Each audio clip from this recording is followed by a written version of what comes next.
வணக்கம். Format numerology உங்கள் மகா தனசேகர் ராஜா உங்களுடன் பேச வந்துள்ளேன். நமது நிகழ்ச்சியில் நிறைய இடத்தில் இந்தந்த நம்பர் நட்பு எண், இந்தந்த நம்பர் ஆப்போசிட் நம்பரு அப்படி நிறைய இடத்துல சொல்லியிருக்கோம்.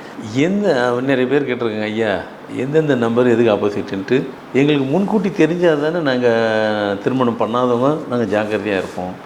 ஒரு விஷயத்தை ஃபாலோ பண்ணுறதை நாங்கள் ஃபாலோ பண்ணுவோம். உங்களுக்கு வரைக்கும் எல்லோரும் தெரிஞ்சு வச்சுக்கிட்டீங்க, நாங்கள் எப்போ தெரிஞ்சுக்கிறது? நீங்கள் அதை கொஞ்சம் சொல்லிட்டீங்கன்னா நாங்கள் கொஞ்சம் எல்லாருமே வேர்ல்டு வைடு எல்லோரும் கொஞ்சம் கேர்ஃபுல்லாக இருப்போம் இல்லையா, ஜாக்கிரதையாக இருப்போம் இல்லையா. உங்களுக்கு எல்லாம் தெரியுது, இந்த நம்பர் ஆப்போசிட் அப்படின்னு சொல்லிட்டு போயிட்டே இருக்கீங்க அப்படின்றாங்க. சரி, நீங்கள் என்ன பார்க்க வரவங்களுக்கு நான் சொல்லி தானே கொடுக்குறேன்னு. பார்க்க வரவங்களுக்கும் ஓகே, பார்க்காதவங்க தெரிஞ்சுக்கிறலாம்ல. சரி பார்த்தேன். நம்ம ஃபார்மல் நியூமராலஜியில் ரகசியங்கிற பேரில் எதை தான் சொல்லாமல் வச்சுருக்குறோம், எல்லாத்தையும் சொல்லிட்டு தான் இருக்கிறோம். சொல்லுவோம், இதையும் சொல்லுவோம். ஆமாம், இதை நீங்கள் தெரிஞ்சு வைத்துக்கொண்டு அலர்ட்டாக இருந்து கேர்ஃபுல்லாக இருந்து எப்படி பயன்படுத்தணுமோ அப்படி பயன்படுத்தி கொள்ளுங்கள். அதுக்காக தான் கொடுக்கப்படுகிறது. இப்போ 1ஆம் இருக்குது. இந்த 1ஆம் 1, 2, 3, 4, 5, 6 அப்புறம் 8, 9 இத்தனை நம்பரும் நட்பு எண்ணு. 7ஆம் நம்பர் மட்டும் ஆப்போசிட்டு. பேப்பர் எடுத்து எழுதுங்க. 2ஆம் நம்பருக்கு 1, 3, 4, 5, 6, 7, 8, 9 விட்டுருங்க, ஆப்போசிட்டு. மீதெல்லாம் நம்பர் நட்பு. 3க்கு 1, 2, 3, 4, 5 அத்தோட 9. 3க்கு 6, 7, 8 ஆப்போசிட்டு, மீதெல்லாம் நட்பு. 4க்கு 1, 2, 3, 4, 5, 6, 8, 9 இது எல்லாம் நட்பு. 7 மட்டும் ஆப்போசிட்டு. 5க்கு 7, மீதி 1, 2, 3, 4, 5, 6, 8, 9 எல்லாமே நட்பு. 7 மட்டும் ஆப்போசிட்டு.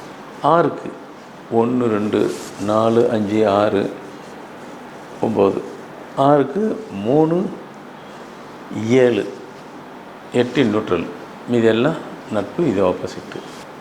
7க்கு 2, 5, 6, 9 நட்பு, மீதியெல்லாம் ஆப்போசிட்டு. ஆப்போசிட்னா 1, 3, 4, 8 இது ஆப்போசிட்டு. அதுக்கு 2, 5, 6, 9 நட்பு.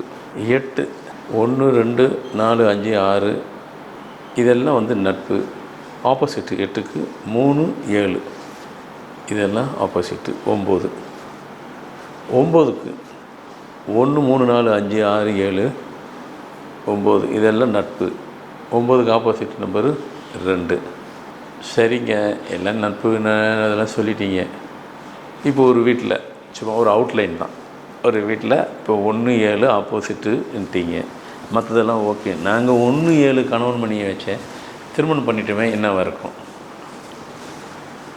அப்படின்னு ஒரு கேள்வி இருக்குது இல்லையா. இந்த 1, 7ன்னு இருக்கும்போது இவங்க 2 பேரும் வீட்டுக்குள்ளே இருந்தாக்கா எந்த நேரமும் இவங்களுக்குள்ளே ஒரு மாதிரி ஒரு கான்ட்ரவர்சியலான பேச்சு தான் இருக்கும். 2 பேர் வெளியே போனாங்கனாக்கா ரொம்ப அவ்வளோ ஸ்மூத்தாக பேசுவாங்க. அதேமாதிரி 2, 9 திருமணம் பண்ணி இருந்தாக்கா லைஃபே ஆர்குமெண்ட்டு தான். அது அந்த ஆர்குமெண்ட்டு ஒரு சில நேரத்தில் பஸ்ட் ஆயிரும். அப்புறமா 3, 6 திருமணம் பண்ணக்கூடாது. பண்ணிட்டாங்க, என்ன பண்ணுறது? சில பேருக்கு குழந்தை பாக்கியம் இருக்காது, சில பேருக்கு இல்லை குழந்தெல்லாம் இருக்குங்க. அப்படி குழந்தை பிறந்ததுன்னா அடுத்த ஜென்ரேஷனை அது பாதிக்கும். அவ்வளோதான். அப்புறம் 3, 7 3ஆம் இருக்கணும், 7ஆம் கல்யாணம் பண்ணக்கூடாது. பண்ணிட்டோம், என்ன பண்ணுறது? உங்களை விட்டுரும். உங்களுக்கு அடுத்து குழந்தை பிறகு பாருங்கள், அடுத்த ஜென்ரேஷன், அதுக்கு உடல் ரீதியான பிரச்சனை இருக்கும், கண்டிப்பாக இருக்கும். 3, 8 3ஆம் 8ஆம் பண்ணக்கூடாது, பண்ணியாச்சு திருமணம், என்ன பண்ணுறது? ஸோ லைஃப்பில் குரோத்தையும் வளர விடாது கூட. 2 பேரும் குவாலிஃபைடாக இருப்பீங்க, ஆனால் எதுவுமே யூஸ் இருக்காது. கல்யாணம் ஆரம்பிக்கும் போது எங்கே எப்படி இருந்தீங்களோ அப்படியே தான் இருப்பீங்க. அப்புறமா 4, 7 2 பேருக்கும் எந்த நேரத்தில் நல்லா ஸ்மூத்தாக போகும், எந்த நேரத்தில் வேணாலும் உங்களுக்கு லைஃபு புரோக்கன் ஆகலாம், பஸ்ட் ஆகலாம், சொல்ல முடியாது. 5, 7 பிரச்சனை இருக்காது, ஆனால் பிரச்சனையோடு வாழ்வீங்க. அப்புறமா 6 கூட இப்படியே சொல்லிகிட்டே போகலாம். ஸோ இப்படி தான். நான் ரொம்ப டீப்பாகவும் போகல, சும்மா ஒரு அவுட்லைன் கொடுத்துட்டு போயிட்டேன். இதுலேயும் சில இதிலெல்லாம் இன்னும் டெப்த்தாக போட்டிங்கன்னா, இப்போ டேட்டு மட்டும் தான் சொன்னேன். இதில் விதி என்னென்ன சேர்த்து சொல்லணுனாக்கா இன்னும் சொல்லணும் நிறைய. மேலோட்டமாக சும்மா சொல்லி விட்டுட்டு அவங்கள இவ்வளோதானே, அப்படிலாம் கிடையாது. ரொம்ப டெப்த்தாலாம் கேல்குலேஷன்லாம் இருக்குது, அவங்களாம் தேவையில்லை, சும்மா லைட்டாக. சரிங்க, இதெல்லாம் இருந்துருச்சிங்க, நடந்துருச்சிங்க, முடிஞ்சிருச்சு, என்ன பண்ணலாம்? அதெல்லாம் நம்ம ஃபார்மெட் இருக்குது, ஃபுல்லாக பைபாஸ் பண்ண வச்சிடலாம். அப்படி தானே போயிட்டுருக்கு, அதெல்லாம் பண்ணிடலாம். ஃபார்மல் நியூமராலஜி பேரை அப்ளை பண்ணிவிட்டு டெய்லி ப்ராக்டிஸ் பண்ண அது நல்லிஃபை ஆயிரும், காம்பன்சேட் ஆயிரும். அது மாதிரி நிறைய பேருக்கு அவங்களுக்கே சொல்லாமல் விஷயத்தையே சொல்ல மாட்டேன், பேரை போட்டு கொடுத்துருவேன். சில பேர் குழந்தை பிறக்குது, அந்த குழந்தை பிறந்து ஏன்னா அது கரு உருவான நேரமே தவறு. அது நம்ம கையில் இல்லை, நடந்துருச்சு. அது 1.5 வருஷத்தில் லைஃபே இதாகும்.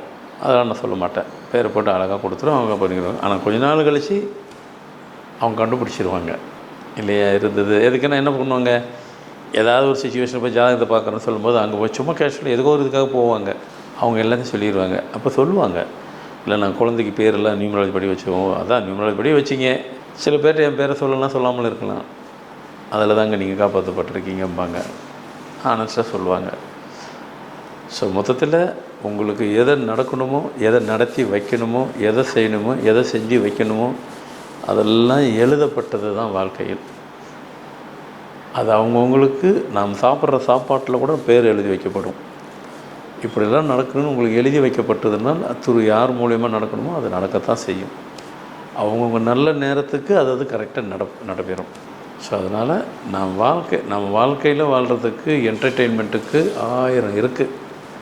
ஆனால் வாழ்க்கையோடு போகும்பொழுது நம்ம வாழ்க்கையோடு நமக்கு தேவையானதையும் நாம் டெய்லி தினமும் ஒரு 1/2 hour அதுக்கு ஸ்பெண்ட் பண்ணி அதுக்கும் கொஞ்சம் சீர்படுத்திட்டு அதை செம்மையாக்கி விட்டுட்டு மற்ற வேலையை பார்க்கணும்.